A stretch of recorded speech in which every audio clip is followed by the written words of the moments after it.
Shalom saudara-saudara yang dikasihi oleh Tuhan. Hari ini hari yang baru lagi boleh Ia berikan kepada setiap kita.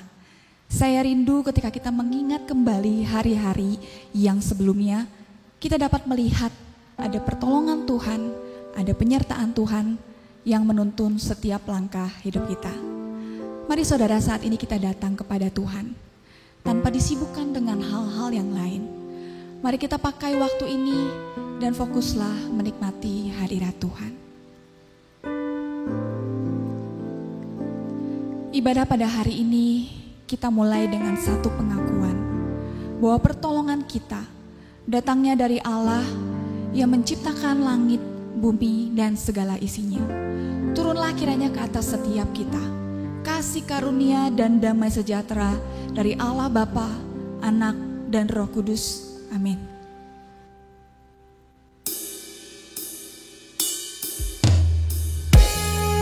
Saudara, tidak ada satupun bagian dari hidup kita yang luput dari kasih setia Tuhan. Kasih-Nya tetap, dulu, sekarang, dan selama-lamanya. Kesulitan boleh datang, orang boleh pergi meninggalkan kita, tetapi Tuhan setia, dan hidup kita tidak akan pernah lepas dari rancangan indahnya. Mari naikkan syukur kita kepadanya. Banyak yang Kau perbuat di dalam hidupku, rancangan indahmu terjadi di hidupku. Bapa yang mengerti segala yang ku perlu, kasih-Mu sempurna nyata dalam hidupku. Ku bersyukur Bapa, ku bersyukur Tuhan, buat kasih setiamu di dalam hidupku. Ku bersyukur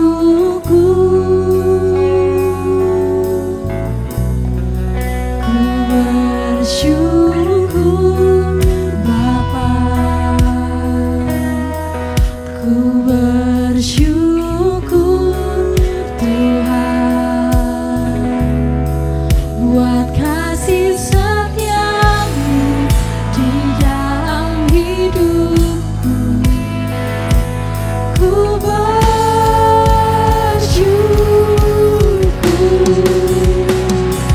Tuhan.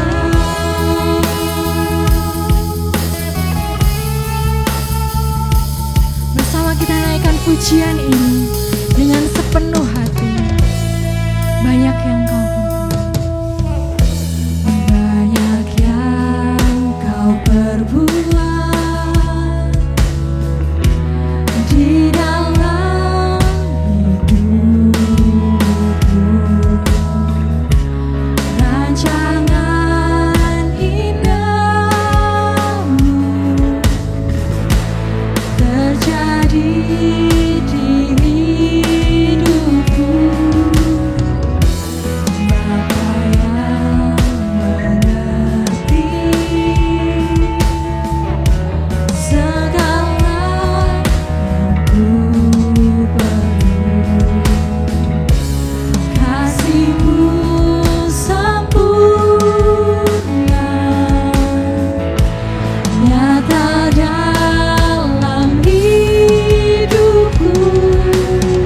Dosa pun tak sanggup memisahkan kita daripadanya. Dia ada, Dia setia menaungi kita, dan kepadanya lah kita bisa berharap.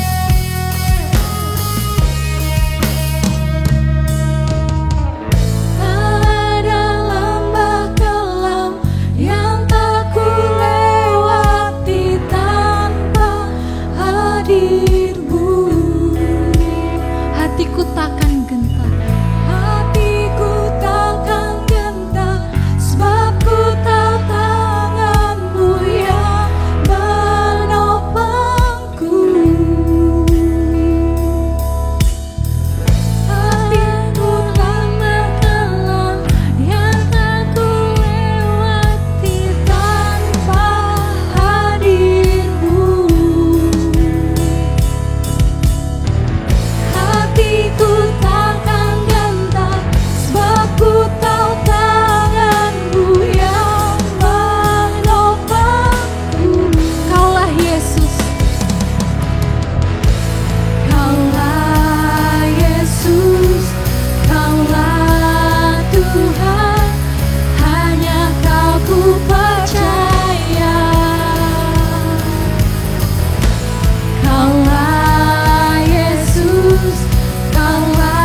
bersyukur untuk kasih setiamu di dalam kehidupan kami.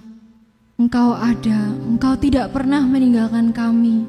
Apapun yang kami alami, ketika kami sedih, ketika kami senang, bahkan di titik terendah dalam hidup kami pun kami yakin Tuhan selalu berjalan bersama dengan kami.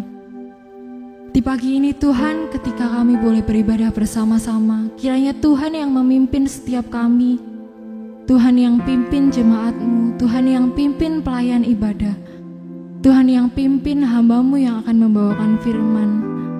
Kami rindu Tuhan, ibadah ini boleh menjadi persembahan yang harum dan berkenan di hadapan Tuhan.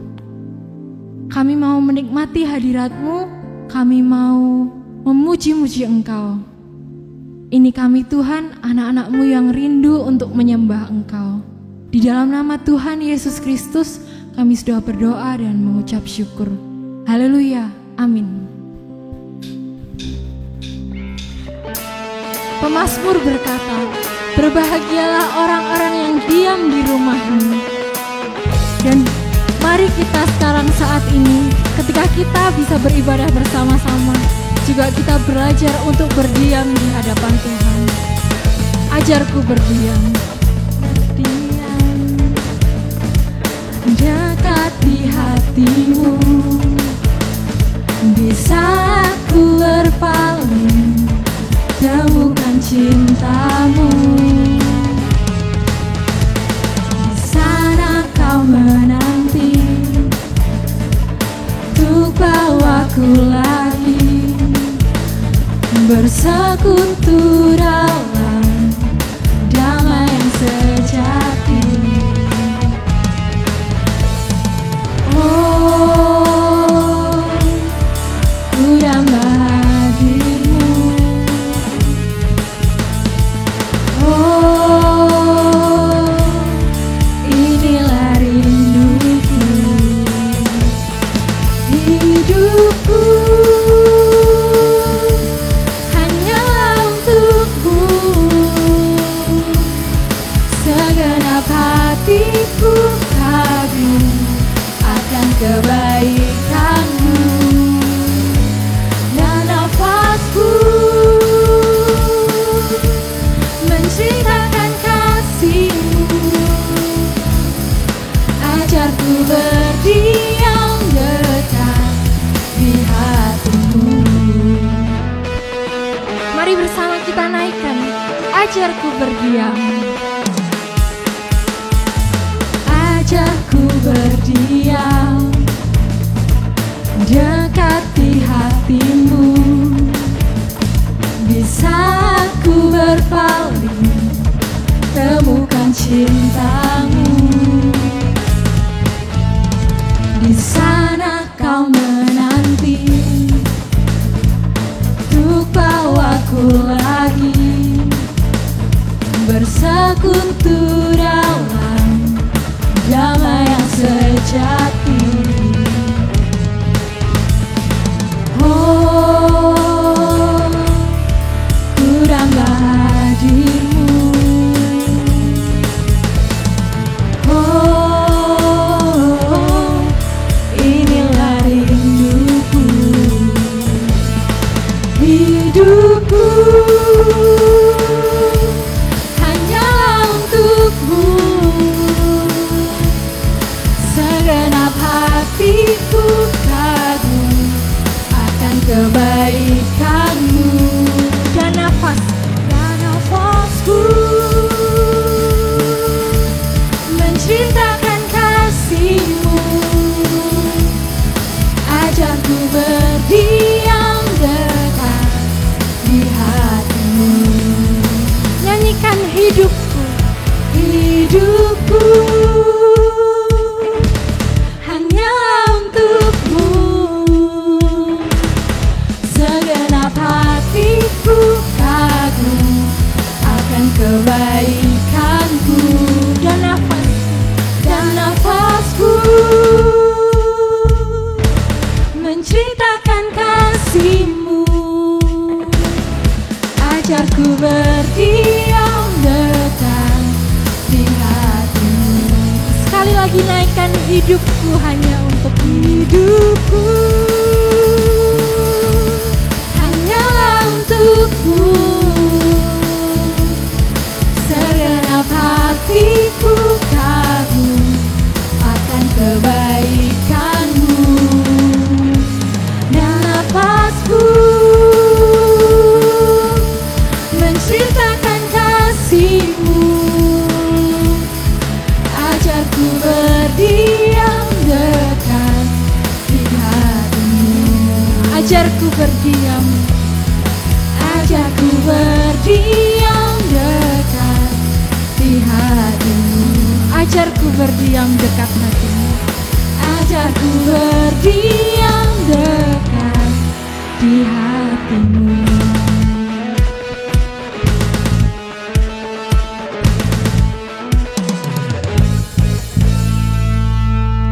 Kepada Tuhan yang memegang seluruh kehidupan kita, mari kita ikrarkan pengakuan iman rasuli yang berbunyi demikian.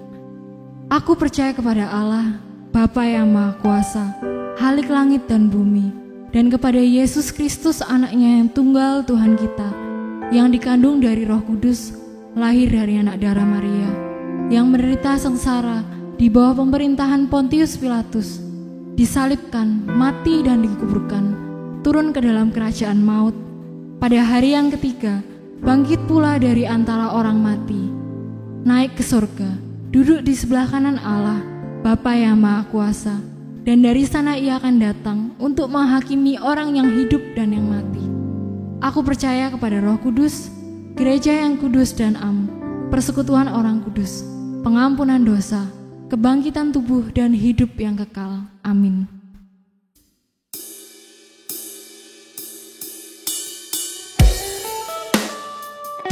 Saudara, Tuhan kita hadir di antara setiap kita, amin. Dia adalah Allah yang mau dekat dengan setiap umatnya, yang datang dengan segenap hatinya. Mari sama-sama kita nyanyikan. Hadir di bait kudusnya,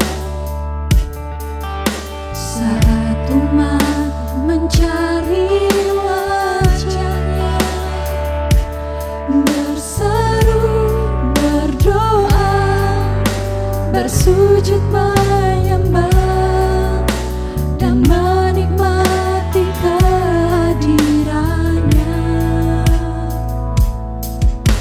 Tuhan mau dekat dengan umatnya, yang datang dengan segenap hatinya, berseru, berdoa, bersujud menyembah, dan menikmati kehadirannya. Hadiratku memanduiku, hadirat kudusmu penuhi baitku, dan ku tersungguh menyembahmu, yang ku nampak hanya kemuliaan-Mu. Mari sekali lagi kita nyanyikan. Tuhan hadir di bait kudusnya. Tuhan hadir Di bait kudusnya, saat umat mencari wajahnya, berseru, berdoa, bersujud menyembah, dan menikmati kehadirannya. Tuhan mau dekat dengan umatnya, yang datang dengan segenap hatinya, berseru, berdoa, bersujud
Shalom jemaat Tuhan, selamat hari Minggu. Mari sekarang kita bersama-sama akan menenangkan diri sejenak, mempersiapkan hati dan pikiran kita sebelum kita bersama-sama belajar dari firman Tuhan dan sekaligus yang akan memimpin kita masuk dalam perjamuan kudus hari ini. Mari kita masuk dalam doa. Bapa di surga, ini kami dengan segala keadaan kami yang kami percaya tidak ada yang tersembunyi di hadapan Tuhan. Engkau memahami kondisi kami, kondisi yang paling hakiki, yang paling dalam dari hati dan pikiran kami hari ini.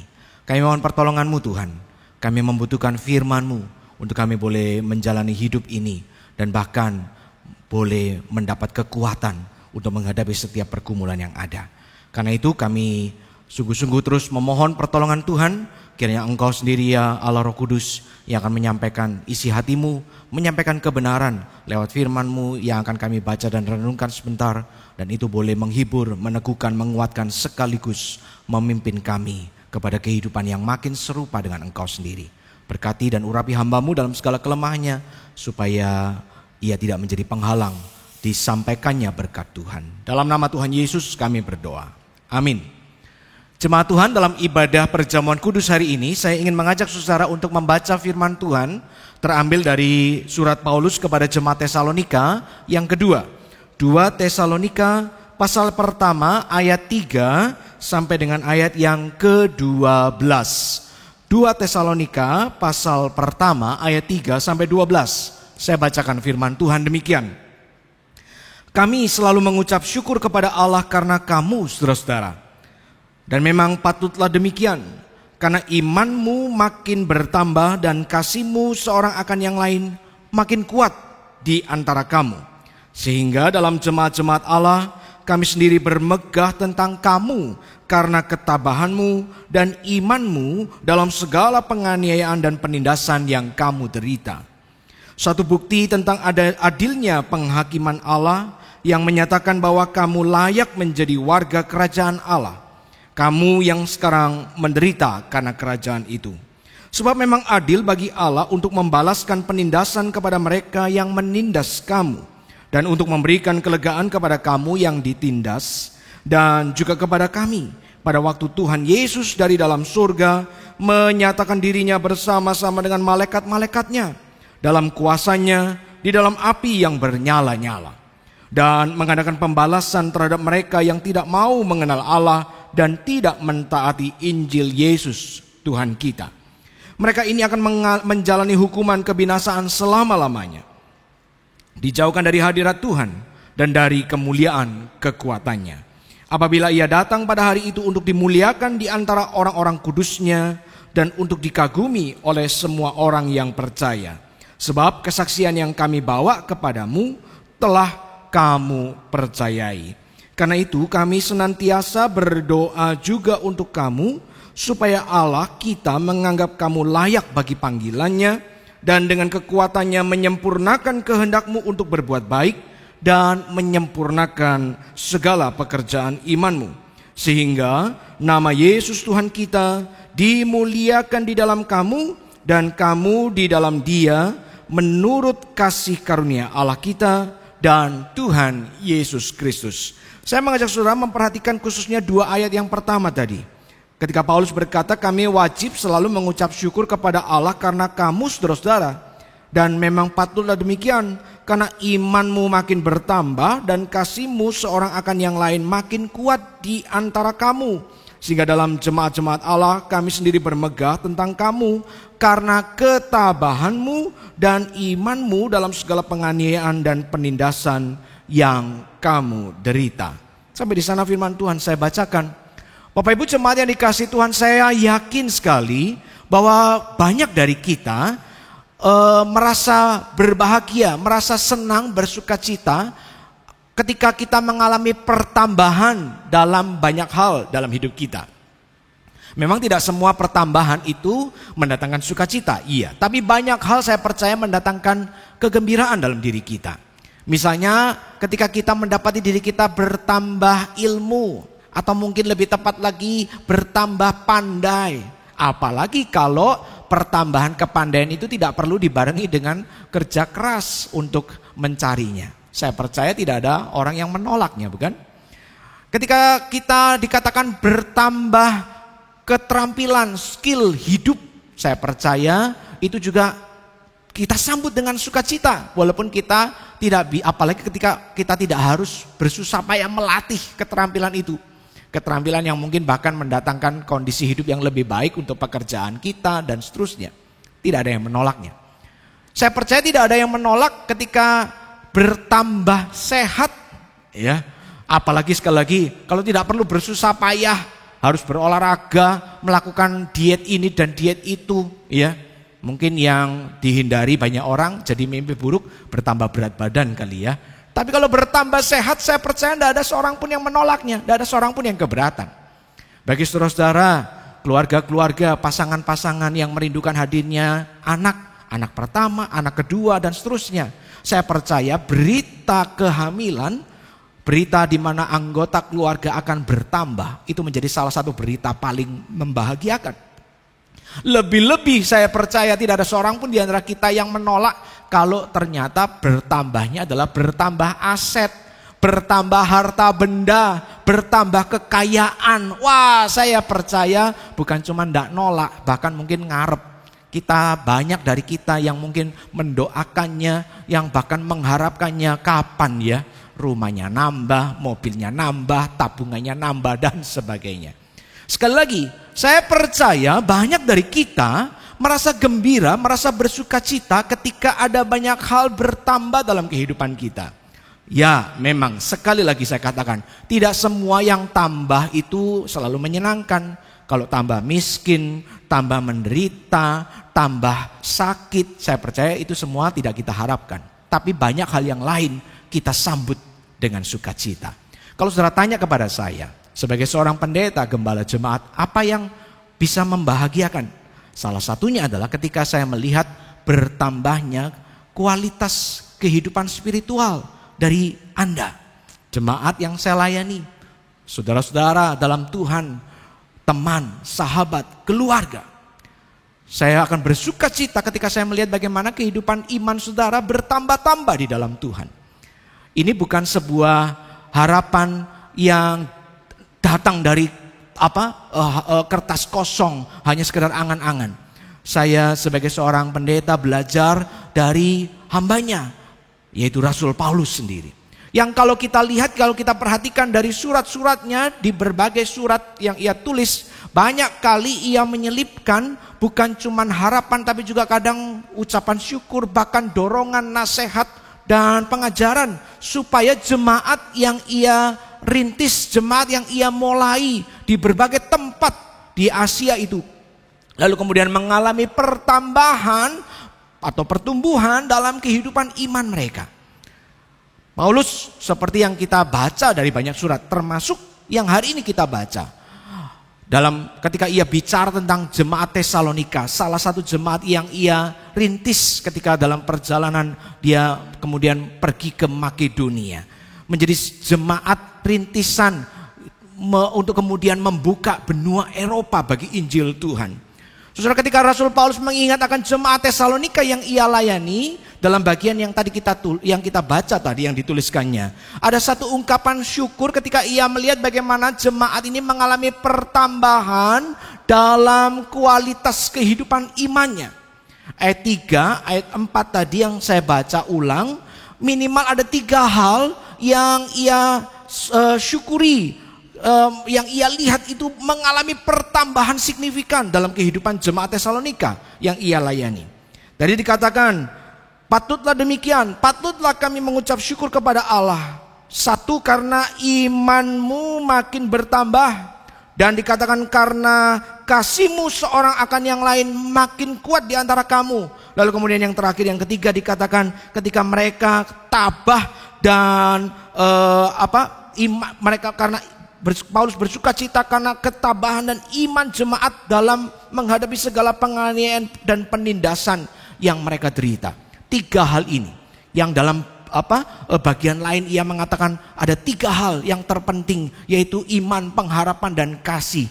Saudara, 3 komponen ini terus dia ulang-ulang di berbagai suratnya. Dan hari ini kita bisa melihat bagaimana salah satu contoh kasus secara nyata itu terjadi dalam hidup jemaat Tesalonika yang imannya, kasihnya maupun pengharapannya terus bertambah dalam Tuhan. Dikatakan jemaat Tesalonika sejak dirintis, kemudian dibina oleh Rasul Paulus, lalu kemudian ditinggalkan untuk melanjutkan pelayanan ke tempat yang lain. Jemaat ini dikatakan mengalami terus proses perjalanan imannya, perjalanan rohaninya. Dan dikatakan imannya itu terus dikatakan bertambah kuat di dalam Tuhan. Satu hal yang saya percaya juga perlu kita perjuangkan dalam kehidupan kita sebagai seorang anak Tuhan. Ya, bukan cuman tadi itu bertambah hal-hal yang mungkin tanda kutip baik, tapi hanya dalam konteks duniawi, konteks darah dan daging.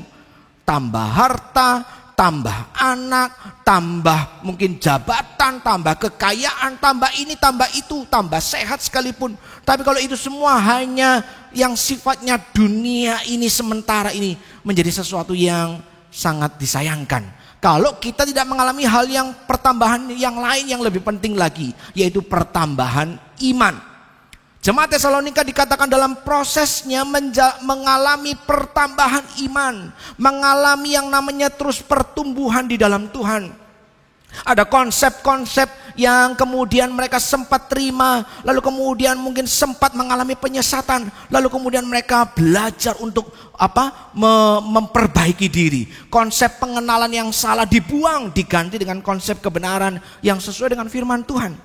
Saudara perhatikan loh, hari-hari ini kita itu harusnya sangat bersyukur dibandingkan keadaan jemaat-jemaat rintisan para rasul pada hari-hari awal mereka dimulai.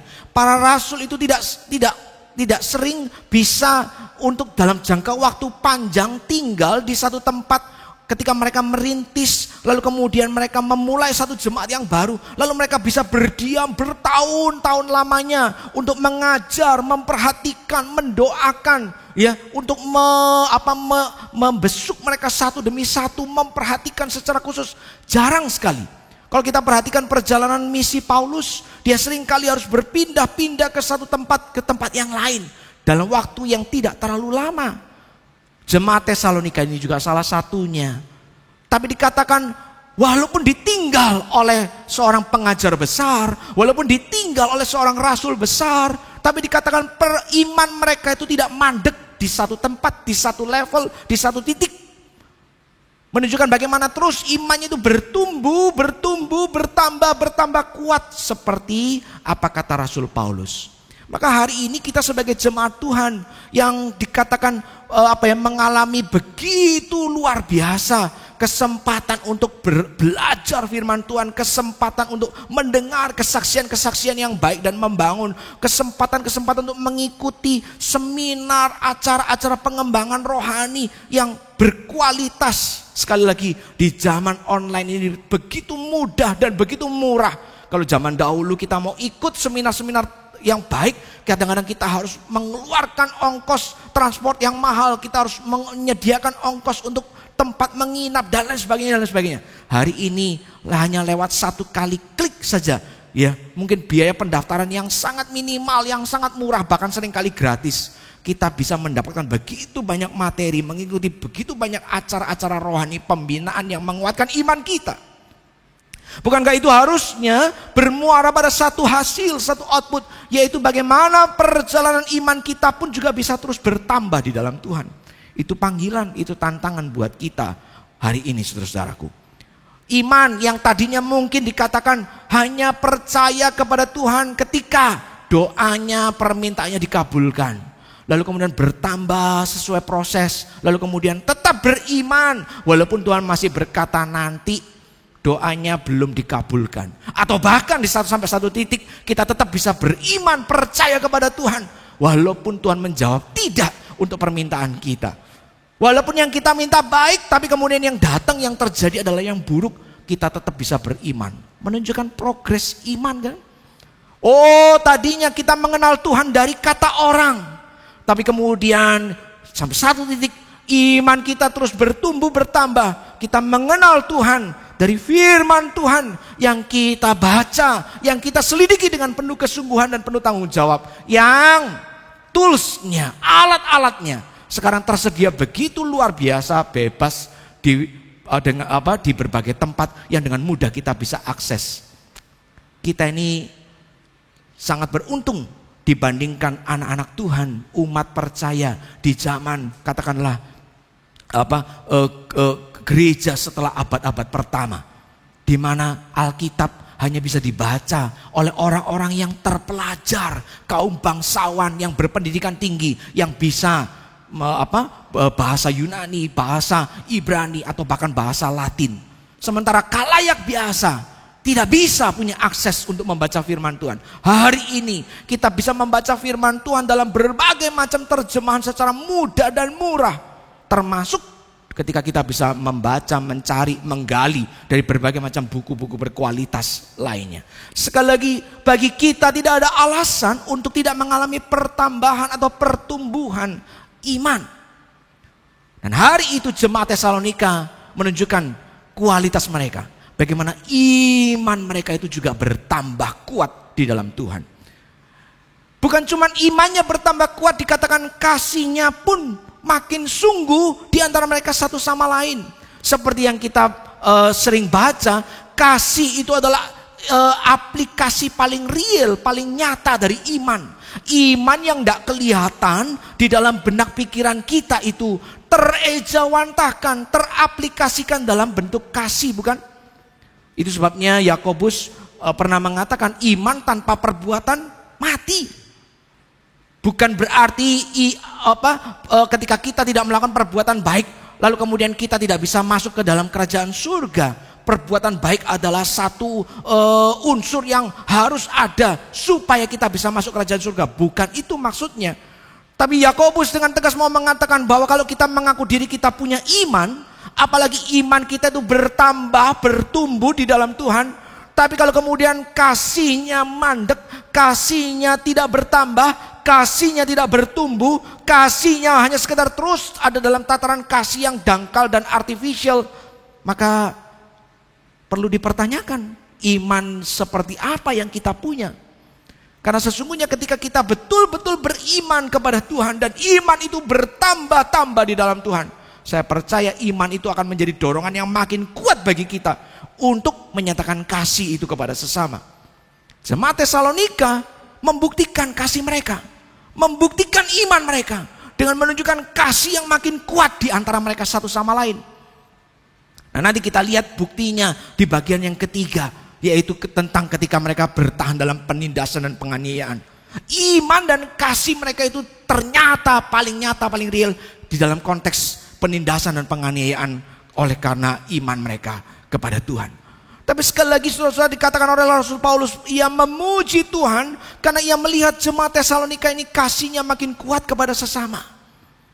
Hari ini kalau saya ditanya, tentu saya juga berharap, saya mendoakan supaya kita semua juga mengalami pertumbuhan yang sama. Kasih, kalau tadinya awalnya kasih yang masih penuh dengan tujuan motif-motif tertentu, lalu kemudian menjadi kasih yang betul-betul tulus, makin murni, tanpa mengharapkan sesuatu keuntungan bagi diri sendiri. Kalau tadinya kasih hanya kepada orang-orang yang baik, hanya kepada orang-orang yang mengasihi saya, lama-lama menjadi kasih yang bahkan bisa ditunjukkan kepada orang-orang yang paling menyakitkan, yang paling sulit untuk kita kasihi sekalipun. Tadinya kasih hanya bentuknya adalah tindakan-tindakan sederhana yang tidak perlu pengorbanan yang berat, tidak perlu pengorbanan yang besar. Tapi makin lama menuju kepada kasih yang bahkan rela untuk mengorbankan sesuatu yang penting, yang berharga dalam hidup kita. Bahkan seperti kata Tuhan, tidak ada kasih yang lebih indah, tidak ada kasih yang lebih besar daripada kasih seorang sahabat yang mau mati bagi sahabat-sahabatnya. Kasihnya yang terus bertambah juga, kasihnya yang terus bertumbuh juga, makin kuat. Bukan hanya kasih kepada Tuhan yang kita imani, tapi yang ditunjukkan lewat kasih kepada sesama yang ada di sekitar kita. Bapak Ibu Saudara yang dikasihi Tuhan, sekali lagi sampai pada titik ini 2 poin sederhana ini saja. harusnya menjadi sebuah refleksi bagi kita. Waktu kita mengikut Tuhan itu terus bertambah kan? Karena waktu itu tidak pernah berhenti. Tadinya baru setahun jadi anak Tuhan, lalu kemudian 2 tahun, 3 tahun, 5 tahun, 10 tahun. Waktu itu akan terus jalan. Seperti kalau kita naik taksi, ya, dikatakan argonya itu tidak pernah berhenti. Walaupun mobilnya berhenti sekalipun, argonya tetap akan jalan. Perjalanan kita, waktu kita mengikut Tuhan itu tidak pernah berhenti. Dia terus bertambah. Maka menjadi pertanyaan penting, menjadi pertanyaan serius. Seiring dengan waktu yang bertambah ini, apakah juga iman dan kasih kita juga bertambah? Jemaat Tesalonika menunjukkan imannya bertambah, menunjukkan kasihnya bertambah, dan itu diuji dengan kuat ketika mereka harus menghadapi berbagai macam penganiayaan dan penindasan oleh karena iman mereka kepada Kristus. Hari ini saya percaya kita masih belum sampai di titik mengalami seperti yang dialami oleh saudara kita di banyak tempat, baik zaman ini ataupun zaman gereja mula-mula. Ketika mereka harus membayar iman mereka, ketika mereka harus membayar kecintaan mereka kepada Tuhan, bukan sekedar dengan ucapan mulut, aku mencintai engkau Tuhan, titik. Tapi kadang mereka harus membayar ketika mereka harus kehilangan harta bendanya, mereka harus membayarnya dengan kesedihan, ratap tangis ketika mereka harus dipisahkan dari orang-orang yang mereka cintai, yang dibunuh secara kejam di hadapan mereka, atau bahkan mereka harus mengalami kehilangan nyawa mereka sendiri. Bahkan kadang-kadang setelah mengalami penganiayaan yang begitu berat, saudara kita di Poso sampai hari ini masih mengalaminya. Bukan tempat yang terlalu jauh bagi kita, tapi di antara mereka masih banyak yang hidup, apalagi yang di pedalaman-pedalaman, hidup dalam ketakutan, ancaman bahaya. Karena sewaktu-waktu orang-orang itu yang hatinya mungkin sudah begitu hitam, lebih hitam, bahkan lebih jahat dari binatang sekalipun, lalu kemudian bisa tiba-tiba datang ke rumah mereka, entah siang entah malam, lalu melakukan berbagai macam tindakan keji dan biadab, memenggal, membunuh, membakar, dan seterusnya. Hari ini kita harus bersyukur kepada Tuhan, kita masih belum pernah mengalami kondisi sedahsyat itu. Tapi jangan pikir semua itu tidak mungkin terjadi. Karena bisa saja Tuhan mengizinkan itu terjadi dalam hidup kita. Maka sampai di titik itu, iman, kasih, dan pengharapan kita akan diuji. Seberapa kuat, seberapa murni, seberapa sungguh-sungguh kita beriman kepada Tuhan, seberapa sungguh-sungguh kita mengasihi sesama kita, saudara-saudara seiman kita. Kalau kita lihat mereka kemudian mengalami penganiayaan, mengalami penderitaan, penindasan, lalu kemudian mereka butuh bantuan secara fisik, secara materi, apakah kita akan turun tangan? Apakah kita bergerak untuk membantu mereka, menunjukkan kasih? Dan ketika kita sendiri mungkin sampai satu titik menghadapi penderitaan karena iman. Oh, kalau sekedar sulit makan, sulit pekerjaan karena corona, itu bukan spesifik penderitaan karena iman. Jangan salah ya. Itu bukan salib yang harus kita pikul. Kita mengalaminya bersama-sama dengan orang seantero dunia. Tidak peduli agama, tidak peduli kepercayaannya. Jadi itu bukan penderitaan karena iman. Tapi kalau kita gara-gara iman kita kepada Kristus, gara-gara kepercayaan kita kepada Yesus, gara-gara kita kemudian meyakini kebenaran bahwa Kristus adalah satu-satunya Tuhan dan Juru Selamat, lalu gara-gara itu kita ditekan, ditindas, bahkan dianiaya, itu loh baru memikul salib, penderitaan karena iman kepada Tuhan. Sekali lagi menjadi pertanyaan, sampai titik ini seberapa tulen, seberapa sungguh, seberapa kita terus mengalami pertumbuhan itu dalam Tuhan. Pertumbuhan iman, pertumbuhan kasih, dan pertumbuhan pengharapan. Sehingga kita tidak merasa takut sekalipun, bahkan ketika penderitaan terjadi dalam kehidupan kita. Saudara, ketika semua itu diperhadapkan kepada kita, kita harus ingat seperti yang nantinya akan kita terima hari ini, yaitu undangan untuk semeja perjamuan dengan Tuhan. bahwa sesungguhnya hidup kita ini sudah dibeli dan harganya sudah lunas dibayar oleh Tuhan. Kalau saudara berpikir sampai detik ini, sampai saat ini, kan katanya iman sebesar biji sesawi aja cukup toh. Ya sudahlah, buat apa iman itu harus kuat-kuat? Buat apa iman itu harus begitu luar biasa? Iman biasa-biasa aja nggak apa-apalah. Keliru besar. Itu adalah penyesatan ketika saudara mengartikan ayat itu hanya dengan cara demikian. Sesungguhnya dikatakan oleh firman Tuhan, Yesus telah mati membayar lunas akan hutang dosa kita, supaya engkau dan aku sekarang punya kesempatan yang terbuka selebar-lebarnya, seluas-luasnya, untuk dikatakan apa? Untuk menjalani, memperjuangkan hidup bagi Kristus. Karena kalau tadinya kita ini tidak bisa melakukannya karena kita ini diperbudak oleh dosa. Tapi sejak Yesus mati di kayu salib, sejak Yesus menumpahkan darahnya yang kudus, yang mulia, untuk membasuh bersih dosa-dosa kita. Sejak hari itu dikatakan, belenggu dosa yang mengikat kita, belenggu perbudakan dosa yang selama ini menekan dan menindas kita itu sudah dipatahkan, sudah dilepaskan dari kita. Kita ini sudah dilepaskan dari kuk perhambaan akan dosa. Keselamatan yang Tuhan tanggung di atas kayu salib itu membuat kita menjadi bebas, kita menjadi merdeka. Untuk apa? Bukan untuk mengejar dan memuaskan hawa nafsu, tapi mengejar yang namanya pertumbuhan iman, kasih, dan pengharapan kita kepada Tuhan. Maka hari ini sekali lagi, saya rindu sekali kita boleh bersama-sama berjuang.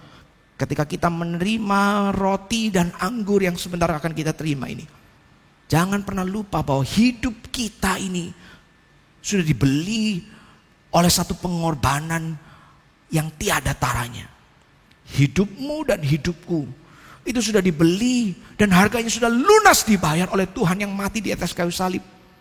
Maka satu-satunya cara menurut saya untuk kita bisa menunjukkan penghargaan, terima kasih kita kepada Tuhan yang sudah mati bagi kita itu adalah dengan terus berjuang dengan penuh kesungguhan supaya iman kita, kasih kita, dan pengharapan kita itu terus bertambah di dalam diri kita.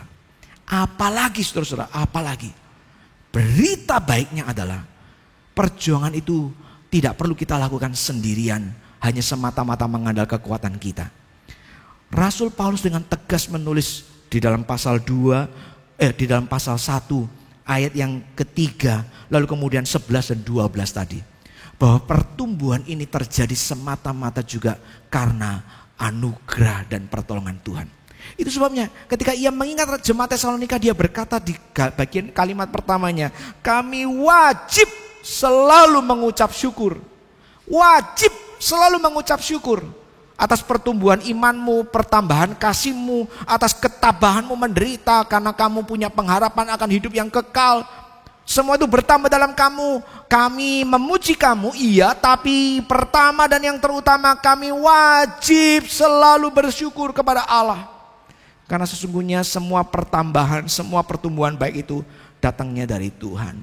Itu sebabnya di ayat 11-12 yang menutup perikop ini dengan apa? Mengatakan kami senantiasa berdoa untuk kamu, supaya Allah menganggap kamu layak bagi panggilannya, dan dengan kekuatannya menyempurnakan kehendakmu untuk berbuat baik dan menyempurnakan segala pekerjaan baikmu. Kita ini cuma diminta oleh Tuhan untuk punya kerinduan itu, punya kerelaan, keinginan untuk berjuang bersama-sama dengan Tuhan, menambahkan iman, menambahkan kasih, menambahkan pengharapan. Dan Tuhan tidak pernah membiarkan kita sendiri, tapi Ia kemudian bersama-sama meneguhkan, menolong, membuka jalan, bahkan menopang kita sehingga semua hal baik itu terjadi. John Maxwell, seorang pakar kepemimpinan, pernah berkata bahwa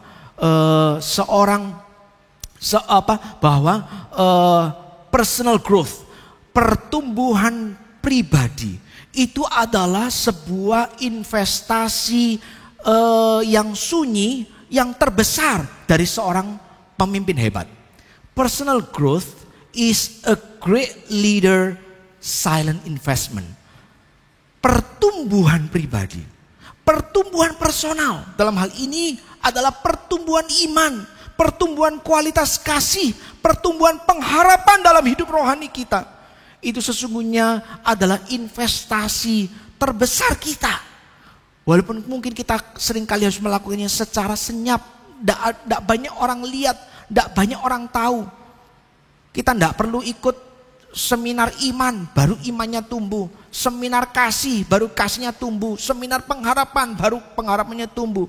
Tapi ketika kita terus menjalani hidup bersama dengan Tuhan, di dalam ketaatan, di dalam persekutuan yang intim dengan firman-Nya, lalu kemudian di sana ditambah-tambahkan terus iman, pengharapan, dan kasih kita. Dan disitulah menjadi sebuah investasi terbesar hidup kita. Saya percaya itulah satu-satunya cara yang bertanggung jawab ketika kita dikatakan mau menaikkan syukur, meresponi kebaikan Tuhan dalam hidup kita. Maka sekarang mari kita terus memikirkan, mari kita terus memperjuangkan, meminta kepada Tuhan, Tuhan tolong saya. Iman saya masih terlalu kecil, bahkan sebesar biji sesawi pun tidak ada. Ya. Tapi mari Tuhan terus iman yang cuman sebutir debu ini, aku mau bawa datang kepada Tuhan, taruh di tangan Tuhan, memohon supaya Tuhan yang terus menolong aku untuk menambah-nambahkannya, menumbuh-numbuhkannya, menjadi iman yang kemudian bisa memuliakan Engkau. Tuhan, tindakan kasih-Ku seringkali terlalu dangkal. Aku ini masih gagal kalau harus mengasihi orang-orang yang sulit. Lalu aku masih gagal kalau harus mengasihi. Lalu kemudian untuk menyatakan kasih itu harus berkorban, mengorbankan waktu, tenaga, apalagi uang yang hari-hari ini tidak mudah untuk didapat. Oh Tuhan, aku masih belum mampu melakukan itu semua. Maka sekarang mari kita minta sekarang kasih-Ku ini loh, yang masih terlalu kecil, yang masih terlalu sederhana, yang terlalu dangkal ini, Ku taruh di tangan Tuhan. Supaya kasih yang cuma sebutir debu ini, Tuhan yang tambah-tambahkan, Tuhan yang tumbuh-tumbuhkan. Supaya akhirnya menjadi kasih yang akhirnya memberkati orang lain. Bahkan Tuhan tambahkan terus pengharapan yang mendalam, yang betul-betul yang sungguh dan tulen itu. Sehingga kalau sampai bahkan satu hari nanti, aku tidak pernah minta, tapi kalau sampai satu hari nanti, Tuhan mengizinkan aku atau bahkan menuntun aku kepada lembah bayang-bayang maut, penindasan dan penganiayaan karena imanku. Hari itu pun aku siap untuk tetap berjalan bersama dengan Tuhan. Saudaraku, mari dengan penuh kesungguhan minta kepada Tuhan supaya itu semua boleh terjadi dalam hidup kita. Maka sekarang mari kita masuk dalam doa, memohon anugerah Tuhan, kemurahannya, dan sekaligus memohon pimpinannya untuk kita menerima perjamuan kudus hari ini. Bapa dalam kerajaan surga, kami sungguh bersyukur untuk kasih sayang dan kemurahan-Mu yang memimpin kami, yang menuntun kami, yang kembali mengingatkan kami kepada hal-hal terpenting yang harusnya kami kejar dalam perjalanan hidup kami. Jemaat Tesalonika telah memberikan sebuah teladan yang baik dan indah. Di tengah segala kesulitan hidup yang mereka alami, mereka menunjukkan iman, kasih, dan pengharapan yang terus bertambah dalam Tuhan. Dan itu membuat mereka bisa memuliakan Tuhan lewat kehidupannya dan memberkati orang-orang, memberkati sesama mereka. Sekali lagi, di tengah kondisi yang tidak mudah. Maka hari ini pun kami mohon kepada Tuhan supaya di tengah kondisi yang juga tidak selalu mudah bagi kami yang hidup di zaman ini, tapi kiranya Tuhan yang juga terus menolong, seperti Tuhan memberi pertumbuhan, memberi pertambahan, memberi anugerah bagi orang-orang Tesalonika. Kami juga memohon supaya Tuhan juga terus menolong kami, supaya kami pun bisa mengalami pertumbuhan dalam iman kerohanian kami, pertambah-tambahan dalam kasih dan pengharapan, sehingga akhirnya kami pun di dalam segala kelemahan dan keterbatasan kami bisa hidup untuk memuliakan Engkau dan menjadi berkat bagi sesama kami. Ini doa kami. Maka sekarang ketika kami bersama akan menerima perjamuan kudus ini, ya Tuhan, seperti kata firman Tuhan, kami di hadapan-Mu memohonkan kiranya Engkau sendiri akan menguji hati kami. Selidikilah hati kami, pikiran kami Tuhan. supaya jangan ada dosa dan kejahatan ataupun kenajisan yang menghalangi kami untuk makan dan minum semeja perjamuan dengan Tuhan.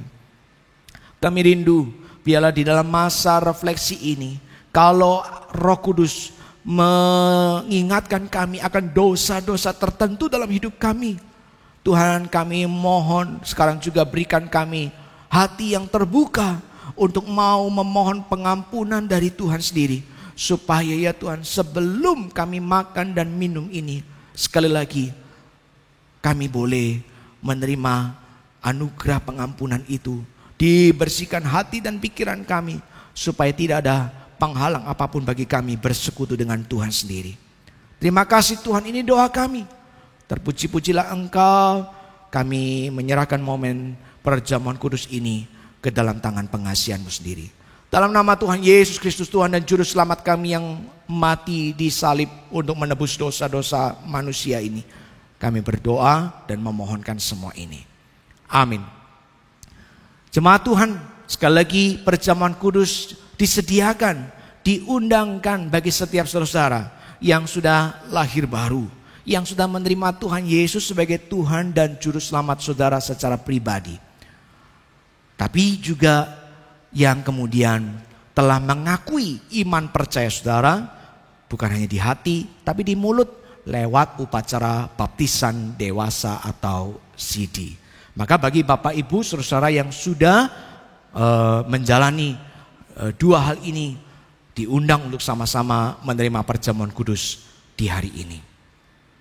Mari persiapkan bersama roti, baik yang sudah dikirim oleh gereja ataupun roti yang saudara persiapkan sendiri. Dan biarlah itu semua boleh menolong kita untuk mengingat cinta kasih Tuhan. Bapak Ibu jemaat yang dikasihi Tuhan, pada malam waktu Tuhan akan diserahkan, di dalam perjamuan malam terakhir itu, di hadapan para murid-muridnya, ia mengambil roti, mengucap syukur atasnya, lalu kemudian memecah-mecahkannya sambil berkata, inilah tubuhku yang dipecah-pecahkan bagi kamu. Perbuatlah tiap kali kamu memakannya menjadi peringatan akan aku. Maka sekarang saudaraku, mari bersama-sama berdiri, menenangkan hati sejenak sebelum kita menerima perjamuan kudus ini.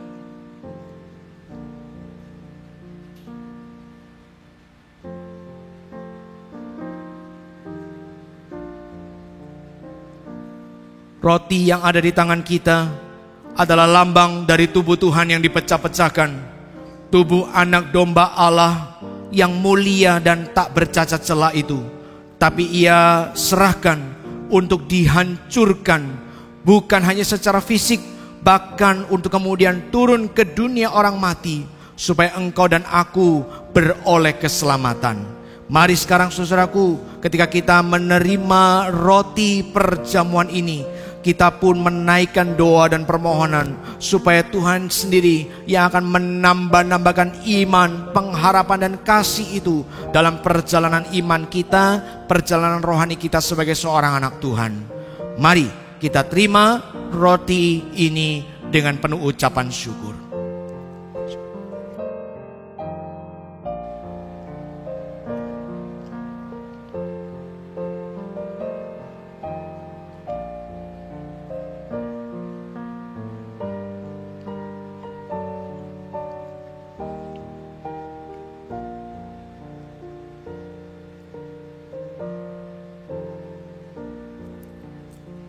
Lalu ia mengambil cawan sesudah makan, dan di hadapan para murid ia berkata, cawan ini adalah cawan perjanjian baru yang dimeteraikan dengan darahku.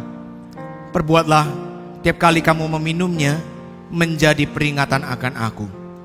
Sebab tiap kali kamu makan roti ini dan minum dari cawan Tuhan, engkau sedang memberitakan kematian Tuhan sampai ia datang kembali. Mari sejenak kita tenang di hadapan Tuhan sebelum sama-sama menerima anggur perjamuan ini.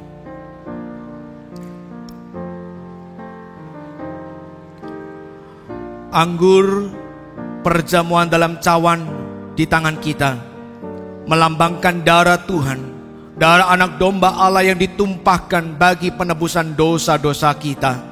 Tiap kali kita menerima akan perjamuan kudus ini, tiap kali kita makan dan minum bersama dengan Tuhan, mari kita ingat, kita bukan lagi manusia lama, kita bukan lagi musuh-musuh Tuhan.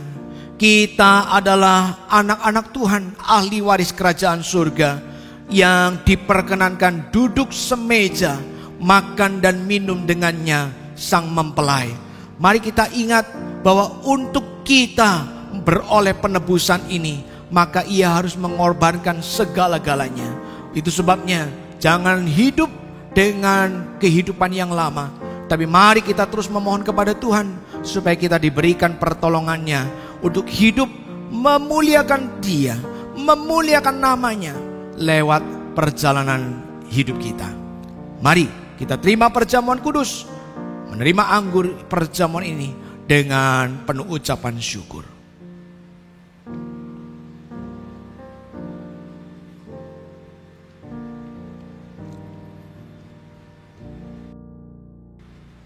Bapak Surgawi, sekali lagi kami bersyukur untuk kasih sayang dan kemurahan-Mu, untuk segala kebaikan-Mu. Menyampaikan firman-Mu, isi hati-Mu kepada kami, tapi juga sekaligus bahkan mengundang kami makan dan minum semeja perjamuan dengan Tuhan sendiri. Semua ini mengingatkan kepada kami, sesungguhnya ya Tuhan, kami hidup untuk satu tujuan, yaitu untuk menikmati penggenapan perjamuan anak domba Allah satu saat nanti di surga, ketika semua ini berakhir. Karena itu tolong kami, supaya kami tidak hanya fokus pada hidup di dunia yang sementara ini, tapi kami sungguh-sungguh menjalani hidup dengan mengarahkannya kepada masa itu, ketika kami hidup bersama dengan Tuhan dalam kekekalan untuk selama-lamanya. Terima kasih Tuhan telah berfirman kepada kami. Terima kasih Tuhan telah mengundang kami semeja perjamuan. Biarlah itu semua meneguhkan dan menguatkan kami untuk menjalani hari esok tetap dengan penuh kesungguhan. Terpuji-pujilah Engkau, dalam nama Tuhan Yesus Kristus kami berdoa dan mengucap syukur. Amin.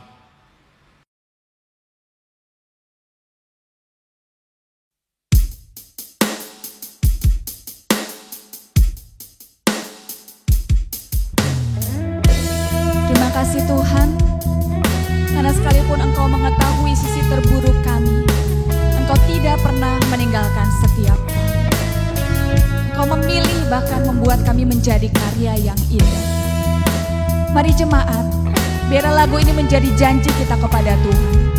Kami mau mengikut Engkau Tuhan sampai akhir hidup kami. Bapa, Engkau mengenalku lebih dari siapapun. Engkau tahu ceritaku dan isi hatiku. Tak peduli masa lalu, Engkau tetap memilihku. Ubahkanku, sempurnakan, jadi karya yang indah. Kini aku percaya, tiada yang mustahil bagimu. Kuasamu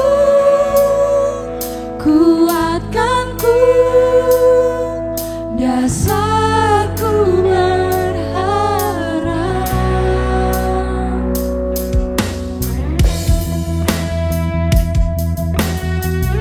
Mari kita nyanyikan sekali lagi dari awal. Engkau mengenal setiap kami Tuhan. Bapa, Engkau mengenalku lebih dari siapapun.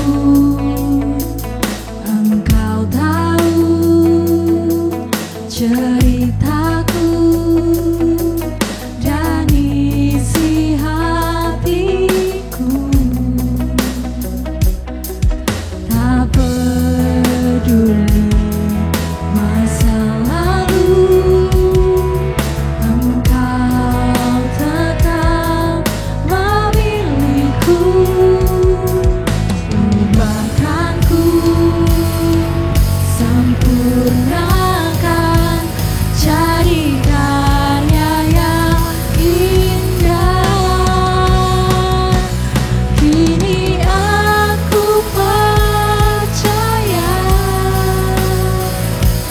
tiada yang mustahil bagimu. Kuasa-Mu, kuatkanku, dasarku berharap.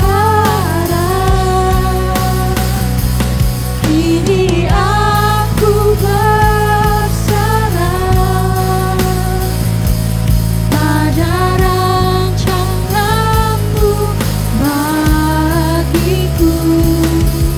Ku ikuti panggilan-Mu, ku kan setia sampai akhir hidupku.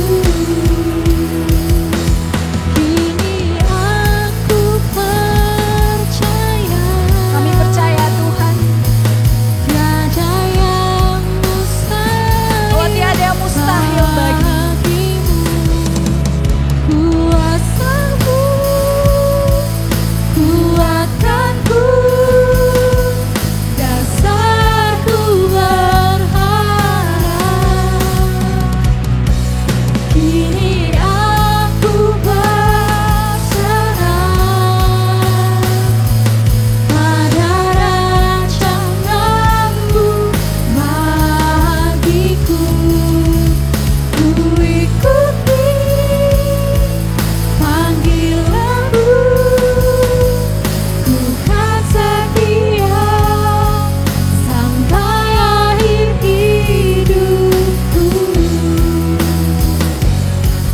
Ku ikuti panggilan-Mu, ku kan setia sampai akhir hidupku.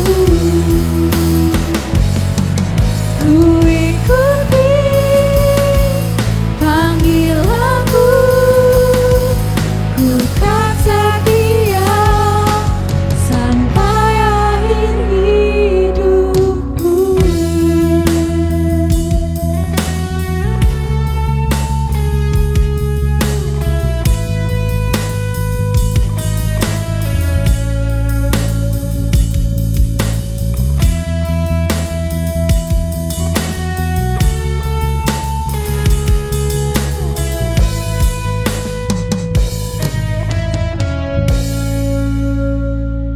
Kami bersyukur Tuhan, bahwa sekalipun Engkau mengenal setiap kami, jauh daripada siapapun juga.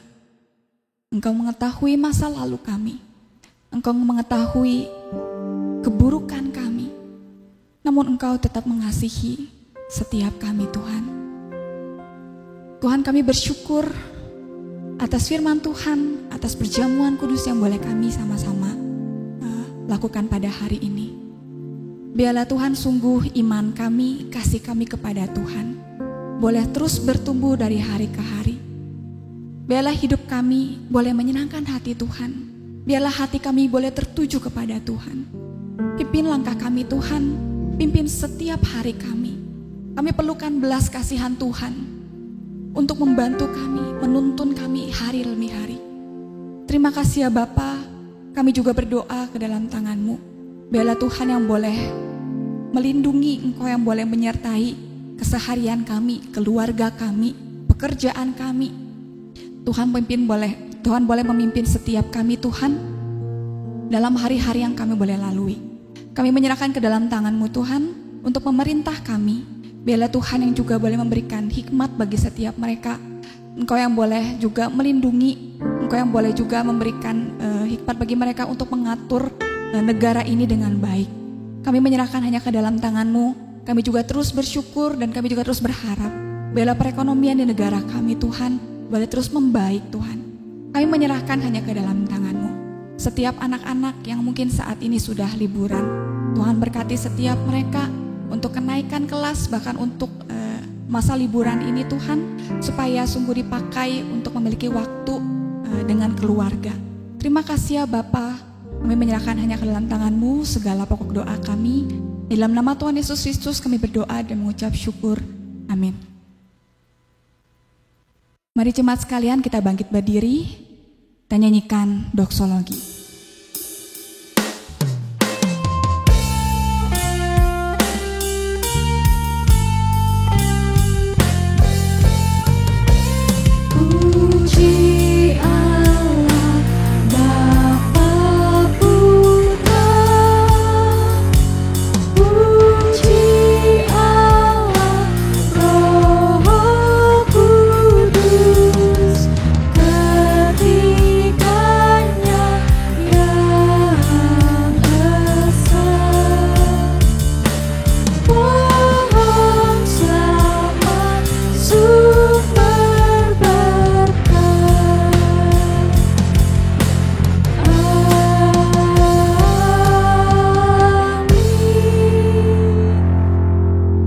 Sekarang jemaat Tuhan, arahkan hatimu kepadanya dan terimalah berkat Tuhan.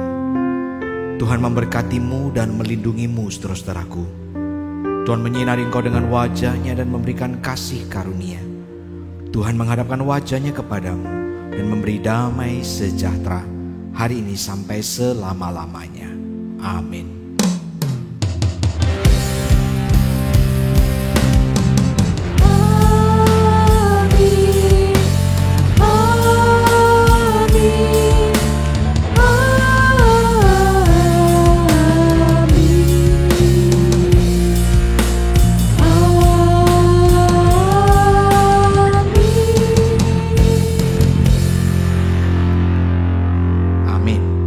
Kita berpisah dan mengakhiri ibadah ini, Bapak Ibu Saudara sekalian, satu pengumuman saja ingin saya sampaikan adalah mari terus mendukung dalam doa untuk persiapan gereja kita menyelenggarakan ibadah onsite atau tatap muka di ruang 440 Grand City lantai 4 mulai awal bulan Juli yang akan datang. Tolong doakan para majelis untuk mempersiapkan segala sesuatunya dengan baik. Dan mari kita siapkan hati kita masing-masing supaya pada waktunya nanti kita bersama-sama dengan antusias datang beribadah. Dan biarlah semuanya menjadi kesaksian bagi kemuliaan nama Tuhan. Selamat hari Minggu, Tuhan memberkati kita semua.